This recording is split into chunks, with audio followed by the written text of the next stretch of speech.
स्वः तत्सवितुर्वरेण्यं भर्गो देवस्य धीमहि धियो यो नः प्रचोदयात्। आज का विषय है मनुष्य अपने आप से इतना भयभीत क्यों? आइए इसे विस्तार से समझते हैं। मानव के अस्तित्व का प्रकटीकरण होते ही वह समय की परिधि में आबद्ध हो जाता है और उसी समय से ही उसका अनवरत क्षय होता रहता है।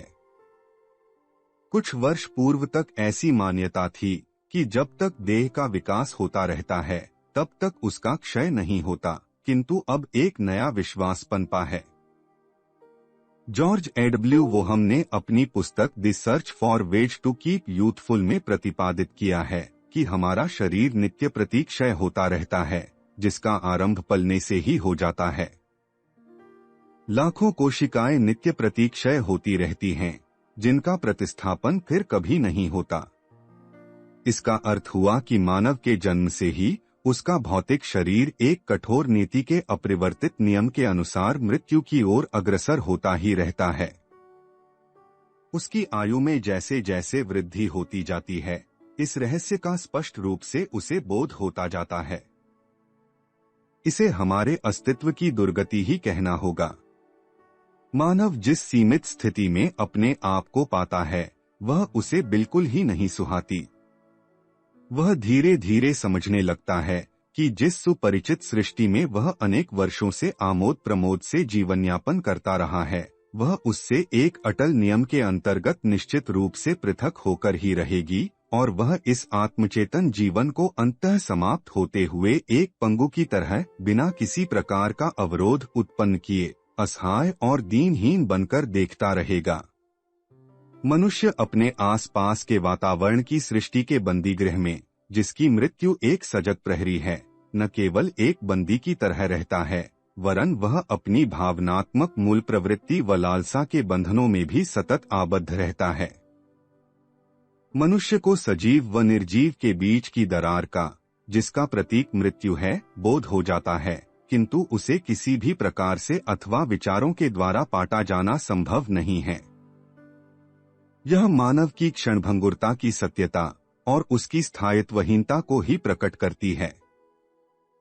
अपनी परिस्थितियों को पूर्ण रूप से नियंत्रित करने के प्रयास में मानव को अनेक शक्तिशाली अवरोधों का सामना करना पड़ता है, जिनसे उसे अपनी ससीमता का और अपने स्थायित्व की अनिश्चितता का बोध होता है।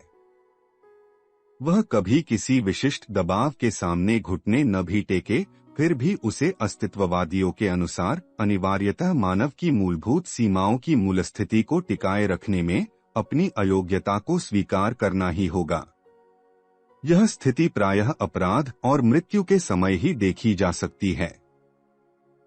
अस्तित्व विज्ञानियों ने मानव की दुखती रग पर हाथ रखकर पहचान लिया है और बलपूर्वक कहा है कि मनुष्य चाहे अपने मार्ग के अवरोधों से लोहा लेने में सफल हो भी जाए, किंतु उसकी अंतिम परिणति, उसकी सुनिश्चित मृत्यु को टाला नहीं जा सकता।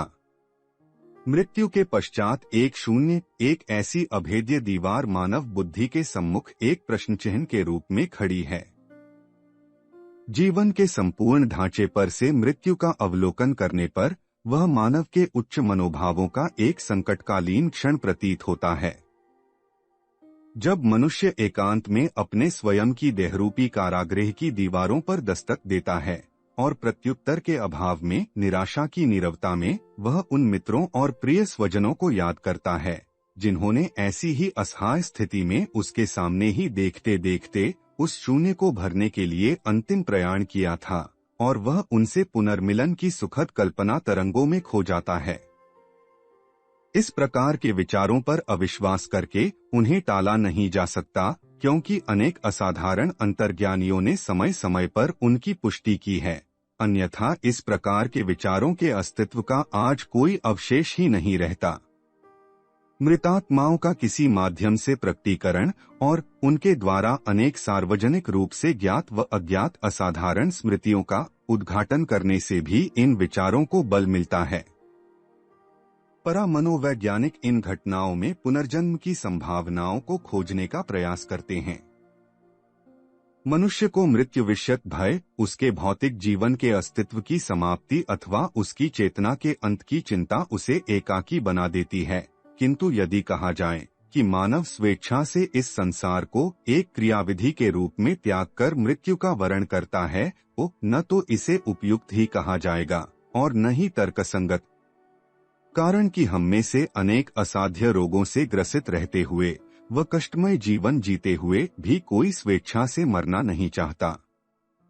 यह तो मनुष्य जीवन की दुर्गति ही है कि जिस मिलनसार आकर्षक विश्व में वह एक सामाजिक प्राणी के रूप में जीवन यापन करता रहता है, उसका इतना कारुणिक और दुखद अंत होता है और उसे आवश्यक रूप से अकेले ही मरना पड़ता है। उसे उसकी मृत्युशैया से उठने में न तो कोई उसकी सहायता ही करने आता है, न ही कोई स्वागत समिति उसके हाथ में हाथ देने को तत्पर रहती है। उसे नवजीवन की देहरी का मार्गदर्शन कराने भी कोई नहीं आता।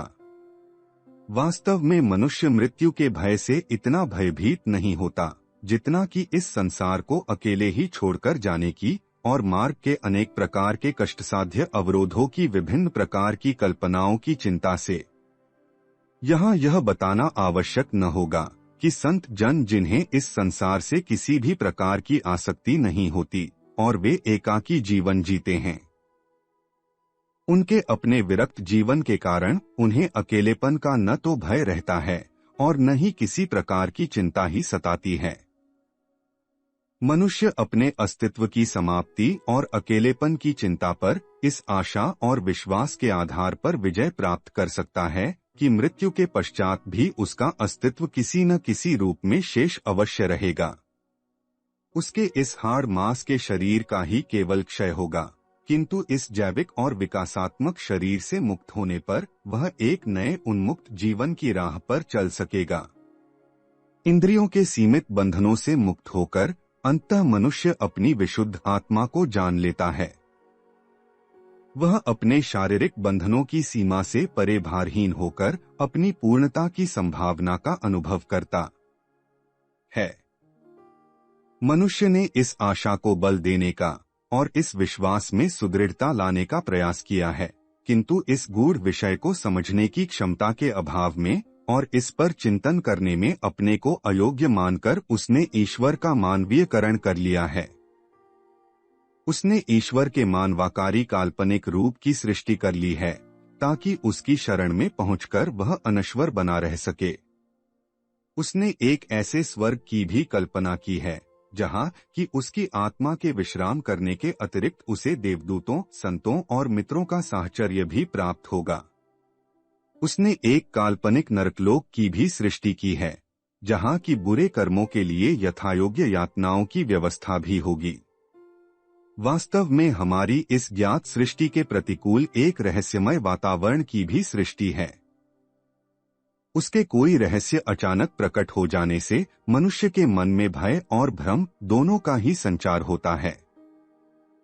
हमारी आधुनिक सभ्यता के इस युग में अब हमने इस अतीन्द्रिय अंतः प्रवाह को अत्यंत गंभीरता से लेना आरंभ किया है। जुंग ने सन 1933 ईस्वी में ही अपनी पुस्तक modern man in search of a soul में व्यक्त किया है। आधुनिक सचेतन मानव ने कुछ श्रमसाध्य और दृढ़ प्रयास किए हैं तथा अब वह अतीन्द्रिय क्षमताओं और उनकी शक्तियों को स्वीकार करने से इनकार नहीं करता। हमें यह भी स्वीकार करना होगा कि अचेतन की उत्तेजित क्रियाओं में क्रियाशील शक्तियां होती हैं। जुंग की इन स्वीकारोक्तियों से यह तथ्य स्पष्ट होता है कि मनुष्य ने अब इस दिशा में सोचने और समझने का प्रयास किया है कि अतीन्द्रिय क्षमताएं कहीं बाहर से नहीं वरन मनुष्य के इस भौतिक तंत्र के भीतर से ही प्रस्फुटित होती हैं। आज के विश्व की स्थिति, जिसमें युद्ध की धमकियां, संधियों का टूटना, सर्वोच्च अंतर्राष्ट्रीय और राजनीतिक स्तर पर किए गए वायदों से मुकरना, सच्चे व निष्कपट नेताओं का अभाव आदि समस्याओं के कारण आज का मानव अपनी दैहिक, आर्थिक व सांस्कृतिक सुरक्षा हेतु जिसके लिए उसने बड़े कठिन प्रयास किए हैं, बड़ा सशंकित हो उठा है। इस प्रबुद्ध सभ्यता से उसने जिस मानवीय सहृदयता की आशा की थी वह बालू से तेल प्राप्त करने के समान ही सिद्ध हुई है। अपनी इस घोर असफलता से उसे बड़ा निराश होना पड़ा है। जुंग ने इसे इन शब्दों में व्यक्त किया है, मनुष्य ने अब विश्व के किसी विवेक सम्मत संगठन के गठन की संभावनाओं में अपना विश्वास खो दिया है। स्वर्णयुग का हमारा पुराना स्वप्न, जिसमें सुखी, समृद्ध व आदर्श जीवन की कल्पना की गई थी, अब केवल मृग मरीचिका ही सिद्ध हुआ है। उसने भावी राजनीति और भावी विश्व के सुधार के प्रति सशंकित आधुनिक मानव को अपने आप में सुप्त अलौकिक क्षमताओं को खोजकर उन्हें जागृत करने को बाध्य किया है, जिससे वह ऐसी सृष्टि को आकार देने में समर्थ हो सके जिसमें अपने भविष्य का वह स्वयं निर्माण और नियंत्रण कर सके। अब हम ऐसी स्थिति में पहुंच चुके हैं जहां से मानसिक या अतीन्द्रिय सामर्थ्य की क्रियाशील शक्तियों के अस्तित्व को नकारना संभव नहीं है, और यही कारण है कि अब अति सामान्य अनोखी अतीन्द्रिय क्षमता, दिव्यदृष्टि, मनोगति, अज्ञात स्मृति, पुनर्जन्म आदि के मूल्यांकन ने इस समय को पूर्वकाल की अपेक्षा और कहीं अधिक विशिष्ट बना दिया है। जुंग ने आगे लिखा है, आधुनिक मानव अब विश्वास के आधार पर ही किसी धर्म सिद्धांत को स्वीकार करने वाला नहीं है। वह उसकी वैधता को तब ही स्वीकार करेगा जबकि वह उसके स्वयं के आत्मिक जीवन के गहन अनुभवों से मेल खाने की पात्रता रख सके। इस संबंध में अब दो राय नहीं रह गई हैं कि मनुष्य के जीवन में आत्मिक तथ्यों ने एक विशिष्ट स्थान बना लिया है। यह उसकी इस ओर की अभिरुचि में अभिवृद्धि से स्पष्ट रूप से प्रतीत होता है।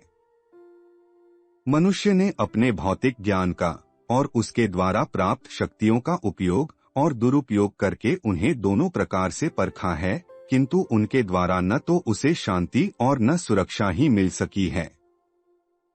अब वह उस प्रतीयमान पराभौतिक परमसत्ता की शरण में जाकर आशा करता है कि वह अपनी प्रवीणता से ऐसे वातावरण की सृष्टि करेगा जिसमें अविश्वास और अनिश्चितता का वातावरण समाप्त होकर रहेगा। इस पुस्तक के अन्य अध्याय सुनने के लिए डिस्क्रिप्शन बॉक्स में दिए गए लिंक पर क्लिक करें। For more videos visit our channel. Please like, share and subscribe.